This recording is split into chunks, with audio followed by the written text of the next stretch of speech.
नमस्कार मित्रांनो, आपल्या बॅचच्या 11व्या फिडिंगलाच बेडमध्ये शॅम्पल भरपूर प्रमाणात दिसायला लागले.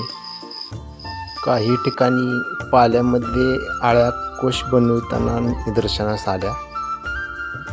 त्यामुळे आपण जास्त तिचा वेळ न दवडता